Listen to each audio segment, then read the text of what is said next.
明明日本已經動用咗數百億美金外匯儲備去捍衛日元匯率，點解美國財政部反而高調，將日本貼上匯率操縱嘅標籤？白宮背後究竟用咗咩政治緊箍咒，逼到日本不敢大舉拋售美債自救？想睇清全球大洗牌下香港人嘅財富底牌，唔做最後一個知真相，被收割嘅人即刻訂閱講經透視，並撳埋個鐘仔，一齊守護你嘅辛苦錢。呢個問題，如果你呢排有留意財經新聞，一定會覺得成件事荒謬到極點。2026年對於日本嚟講，絕對係一個噩夢之年。日元匯率好似一架贏唔到掣嘅跑車，瘋狂衝落懸崖。6月底，日元對美金正式跌穿162關口。呢個數字咩概念係？1986年以嚟，即係接近40年嘅最低點。你諗下，40年差唔多係一代半人嘅時間。日本嘅貨幣從來未試過咁弱。日本財務省同日本央行為咗挽救自己國家嘅貨幣，喺4月底到5月初嘅黃金周期間，趁住市場交投比較薄弱嘅時候，3次突然出手干預。佢哋做咗咩？就係動用日本自己嘅外匯儲備，喺市場上狂沽美金、狂買日元。呢次行動規模有幾大？總數高達117300億日元，折算返做美金，大約係730億美金。講出嚟你可能唔信，單係4月30號嗰一日，日本財務省就擲咗62800億日元入市，打破咗財務省自1991年有統計以嚟嘅單日干預紀錄。呢筆錢係天文數字，效果呢，最初係有啲用嘅。日元匯率一度由 160.725 嘅低位，短線反彈到155附近，但係呢種興奮只係維持咗1個月左右。踏入6月，日元再次跌過，到咗7月底，更加一度衝破164關口，直逼40年高位，117,300億。日元接近香港幾年嘅財政預算總和，掟落去外匯市場，連一個水花都激起唔到，就咁沉咗落去。好啦，呢個時候最荒謬嘅情節出現咗。正當日本政府用自己嘅錢救自己嘅貨幣，救自己國民嘅購買力嗰陣，佢嘅政治盟友美國由財政部出面喺7月23號發佈咗半年一度嘅主要貿易夥伴叛軍經濟與匯率政策報告。呢份報告講咗乜？就係將日本、中國、南韓、台灣等10個經濟體全部列入匯率操縱國觀察名單。美國財政部仲要特別點名日元，話雖然美日利差縮窄緊，但日元仲係不斷跌。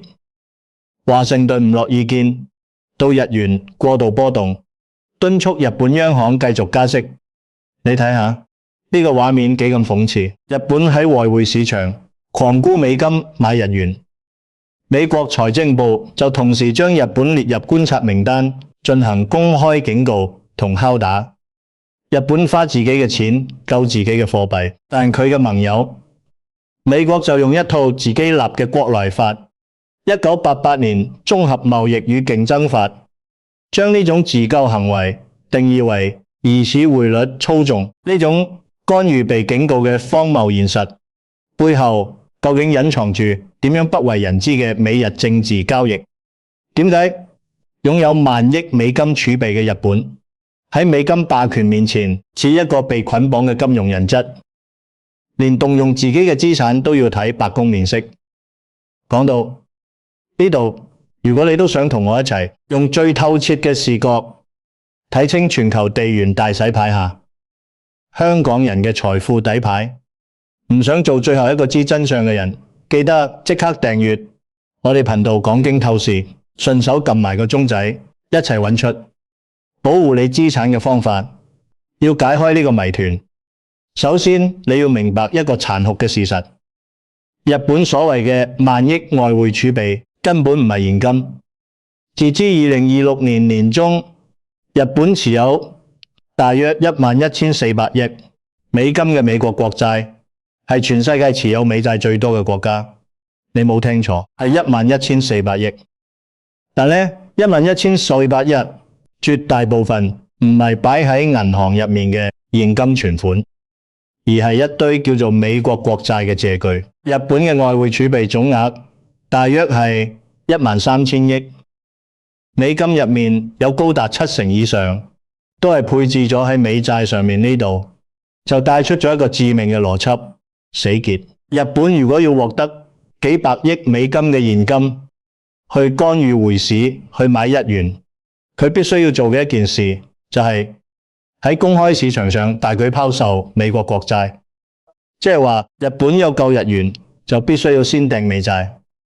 但問題係日本係美國最大嘅海外債主，一旦日本不計成本咁瘋狂訂美債，會發生咩事？會直接引發美國長債價格崩盤，債券價格同收益率係相反方向喐嘅，價格跌，收益率就會飆升。截至8月初，美國10年期國債收益率已經由年初嘅4.18%飆升到近日高點嘅4.75%。30年期國債收益率更加誇張，由年初嘅4.86%上升到5.28%。呢個係咩水平？係2007年金融海嘯以嚟近20年嘅新高。如果日本再掟多啲，你估會點？美國國內嘅按揭利息會跟住爆升，因為美國嘅樓按利率係同10年期國債收益率掛鈎嘅。美國財政部嘅發債成本會瘋狂上漲，聯邦政府嘅財政赤字會進一步惡化。你記住一個數字，美國聯邦債務規模已經突破咗39萬億美金。2025財年淨係利息支出就接近1萬億美金。呢個時候，如果日本呢個最大債主帶頭掟債，就好似喺一間已經火燭嘅戲院入面再掟多個炸彈，咁美國整個債券市場可能會出現系統性大崩盤。所以你而家明唔明白點解美國財政部要出嗰份匯率報告？點解要將日本列入觀察名單？呢個就係白宮同美國財政部嘅底線紅線。美國絕對唔容許日本為咗救日元而親手引爆美國債券市場。美國財政部利用政治施壓，對日本嘅拋售行為實行咗強行落閘限制。呢種機制就係我哋所講嘅美債人質機制。日本揸住11,400億美債，表面睇係資產，實際上係一副點樣都解唔開嘅手銬。你諗呢個處境幾咁憋屈？日本要救自己嘅貨幣，就一定要賣美債變現，但賣美債會推高美國嘅借貸成本，觸動美國金融體系最敏感嘅神經。於是美國就出動政治武器，將你列入匯率操縱觀察名單，嚟警告你，嚟敲打你，嚟逼你收手。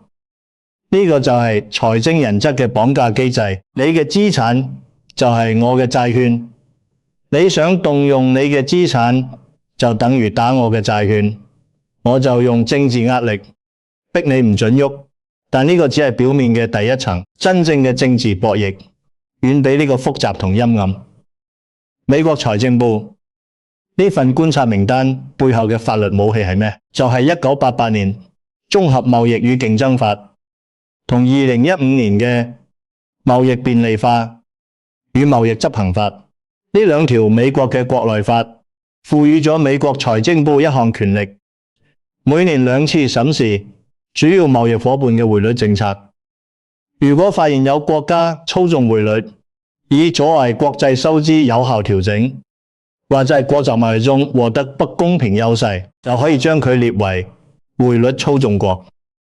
2015年嘅法案更加具體咁定咗3項量化標準，對美貿易順差、顯著經常帳、順差龐大以及持續進行單向外匯市場干預，只要符合3項中嘅2項，就會被列入觀察名單。你睇下，呢呢套機制有幾巧妙，佢係美國嘅國內法，但佢嘅管轄範圍係全世界，任何一個國家，只要你同美國有貿易往來，你嘅匯率政策就要接受美國財政部嘅審查。呢個就係典型嘅長臂管轄，將一項國內法律轉化為可以隨意制裁全球國家嘅金融武器。而日本正正就係呢套武器嘅頭號目標。日本對美國有龐大嘅貿易順差，經常帳盈餘巨大，加上佢持續干預匯市、買日元，三項標準佢幾乎中晒，所以美國財政部可以好輕易咁將日本擺上觀察名單，甚至隨時升級做匯率操縱國。呢個名單嘅殺傷力在邊度？唔係在於佢有咩實時嘅經濟制裁，而在於佢嘅政治同心理效應。當美國將日本列入觀察名單，就等於向全球金融市場釋放一個信號，呢個國家嘅金融政策有問題，佢嘅貨幣可能會受到美國嘅報復。呢個信號一出，跨國投機大戶就會睇穿日本嘅底牌。佢哋知道日本唔敢大舉反抗，知道日本俾美國綁住咗手腳，於是呢啲大戶就更加猖狂咁沽空日元。你沽得越勁，日元就越跌，日元越跌，日本就越要干預，日本越干預，美國就越警告。呢個就係一個完美嘅死亡螺旋。但政治嘅緊箍咒唔止呢一個，仲有一個更加致命、更加無形嘅枷鎖——安全與防務嘅人綁。日本係二次大戰之後嘅戰敗國，佢嘅國家防務高度依賴美軍嘅保護傘、駐日美軍基地、美日安保條約、核保護傘，呢啲都係日本國家安全嘅基石。白宮點樣利用呢一點？好簡單，就係將軍事安全同財政政策掛鈎。你想要我保護你，你嘅匯率政策就必須同美聯儲嘅利益保持一致。你唔可以為咗救你嘅日元而犧牲我嘅美債。你嘅中央銀行加息要睇我嘅面色，你嘅財務省干預匯市要得到我嘅默許。呢種政治緊箍咒比任何法律條文都更加有效，因為佢觸及嘅係一個國家嘅生存命脈。你諗下，一個主權國家連自己嘅貨幣政策都做唔到主，呢種主權閹割有幾徹底？日本嘅財務大臣偏山走月，每次干預匯市之前，都要同美國財政部長貝森特通風報信。根據了解準備工作嘅日本政府官員透露，早喺今年1月份，美國其實就已經考慮過參與買入日元嘅干預行動，包括在線會議在內，美日就匯率問題進行咗大約10次磋商。5月貝森特訪問日本嗰陣，同片山包括晚宴在內，傾咗3個半鐘頭。你話呢個係盟友之間嘅協調，定係上司同下屬之間嘅匯報？呢條線已經模糊到分唔清。講到呢度，大家可能會問：既然日本咁啤屈，點解佢唔反抗？點解唔大舉拋售美債？嚟一次金融珍珠港，答案好簡單，因為佢唔敢，亦都唔得。一旦日本真係咁做，唔單止會引爆美國債市，仲會觸發全球金融市場嘅系統性風險。美債係全球資產定價嘅錨，美債收益率飆升，代表全球所有以美債定價嘅資產都會重新估值，美股會暴跌，新興市場會資金外逃，全球經濟可能會陷入深度衰退。而日本自己作為全球最大嘅美債持有國，佢手持嘅美債價值會因為收益率飆升而大幅縮水。呢種自殺式襲擊對日本嚟講係殺敵1000，自損800，甚至係自損3000。所以佢只能繼續忍，繼續做呢個被捆綁嘅金融人質。而呢種被動捱打嘅局面帶嚟嘅代價係咩？就係日本核心實體資產被華爾街低價收割。當日元被逼喺160點以上嘅深淵長期徘徊。日本國內以日元計價嘅所有資產，包括尖端製造業、半導體技術、東京核心物業，實質上正在面臨全球資本嘅打折特賣。你諗下，一間日本嘅半導體工廠，佢嘅盈利係以日元計算嘅，當日元跌咗一半，呢間工廠嘅美金價值就跌咗一半。對於華爾街嘅私募股權基金嚟講，呢個就係百年一遇嘅掃貨機會。佢哋用咩方法？就係利用極其便宜嘅日元套息交易。呢個操作係咁嘅，你借入接近零利率嘅日元，然後換成美金去買美國嘅高收益資產，例如美股或者美債，你咩都唔使做，淨係食個息差就已經有大約2.75個百分點嘅收益。如果日元再貶值，你換返日元嗰陣，仲可以賺多一筆匯率差價。呢種套息交易嘅規模有幾大？估計達到1萬億至3萬億美金。呢個係一個天文數字嘅全球流動性機器。而家呢部機器嘅其中一個齒輪，日本嘅實體資產正暴露喺呢種套息資本嘅攻擊範圍之內。跨國資本利用極度廉價嘅日元融資，反手買下日本最核心嘅企業股份、專利技術、房地產。呢種操作等於用日本自己嘅錢借俾日本自己，然後買起日本自己。你話呢個世界有冇比呢個更加完美嘅掠奪方式？呢種無聲嘅金融收割代價，比當年嘅廣場協議更加隱蔽，也更加徹底。1985年嘅廣場協議係5大工業國公開聯手壓低美金，推高日元。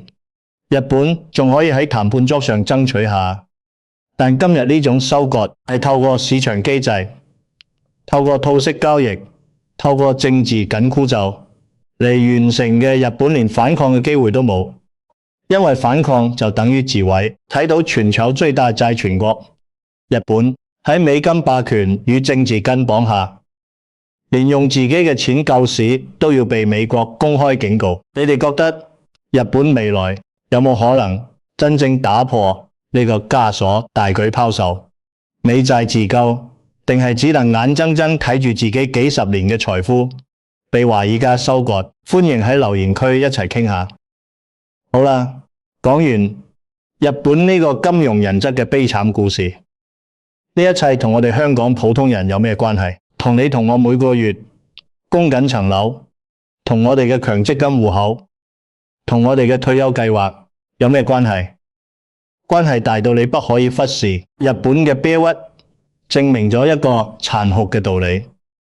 喺呢個地緣政治凌駕於金融規則之上嘅時代，任何主權發幣，不論係日元、歐元定係美金，佢嘅信用都可能因為政治博弈而喺一夜之間被工具化，甚至被強行貶值。你以為揸住美金最安全？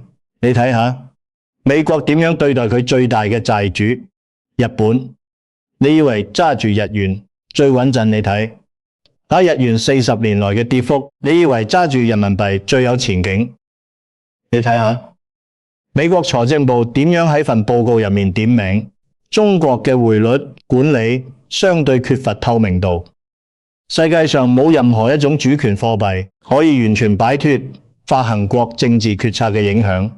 所有法幣最終都係一個政治工具。呢個對於我哋香港人呢個國際金融中心嘅居民嚟講，係一個極其重要嘅覺醒。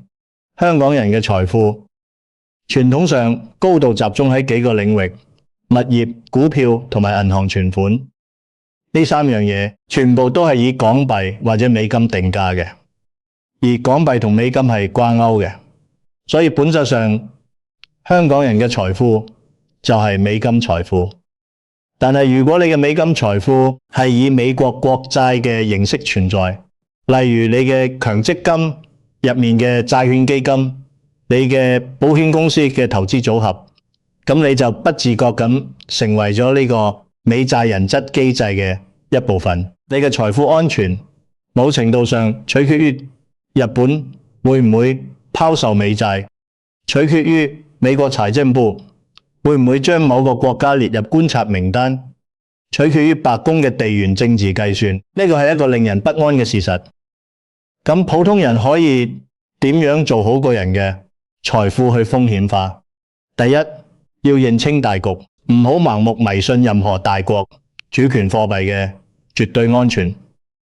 日元嘅教訓話俾我哋聽，就算係全球第三大經濟體嘅貨幣，都可以喺政治博弈面前變得一文不值。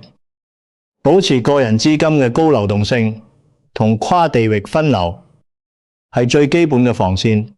唔好將所有雞蛋擺喺同一個籃，更加唔好將所有雞蛋擺喺同一個國家嘅貨幣入面。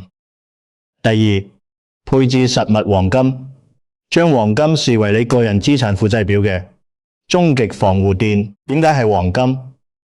因為實物黃金係唯一冇政權背景、唔需要信用背書、冇辦法被任何國家單邊沒收嘅硬資產。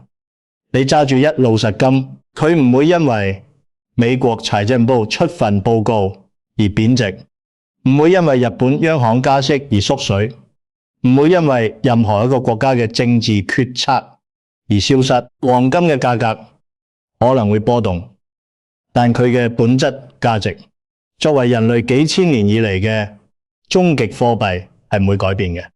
喺呢個法幣信用動搖嘅時代，黃金就係你個人財富嘅防風老底。第三，學習富豪思維。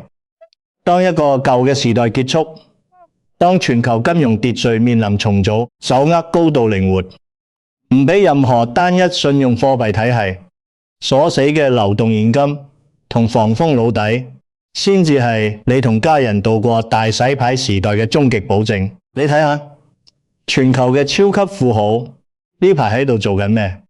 佢哋唔係喺度追股票升跌，而係喺度配置實物資產，分散地域風險，增加黃金同其他硬資產嘅比例。佢哋明白喺一個地緣政治衝突加劇、法幣信用受侵蝕嘅世界，財富嘅定義唔再係你揸住幾多某個國家嘅貨幣，而係你嘅購買力喺任何極端情況下能唔能夠保住。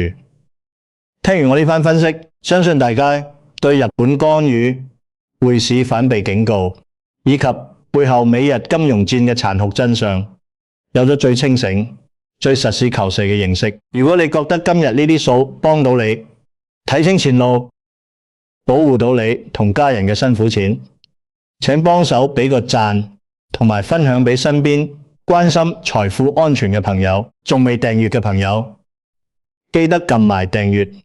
我哋一齊用最透徹嘅視角睇清全球經濟同你個人財富嘅底層邏輯。我哋下次再傾。